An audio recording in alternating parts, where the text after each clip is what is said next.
جیسا کہ آپ مناظر دیکھ رہے ہیں، کراچی کے علاقے پاکستان چوک سے حقانی چوک کی طرف جانے والی شاہراہ، جس کی موجودہ حالت تقریباً 6 ماہ قبل Karachi water and sewerage board کی جانب سے سیوریج نکاسی کے لیے اس کی توڑ پھوڑ کا آغاز کیا گیا تھا، جو کہ سیوریج نکاسی کی لائنز بچھانے کے بعد شاہراہ کو بلا تعمیر چھوڑ دیا گیا، جس کے باعث یہاں سے گزرنے والے مسافر اور اہل محلہ کو بہت پریشانی کا سامنا ہے۔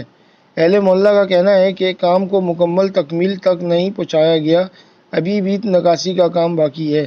اہل محلہ کا یہ بھی کہنا ہے کہ میئر کراچی مرتضی وہاب صاحب نے کراچی کے مختلف علاقوں میں ہر قسم کی ترقیاتی کام کا آغاز کیا ہے، جو کہ قابل قدر ہے۔ اہل محلہ کی میئر کراچی مرتضی وہاب صاحب سے اس شاہراہ کی طرف نظر ثانی کی درخواست۔ محمد حسن ندیم، ڈیجیٹل نیوز، کراچی۔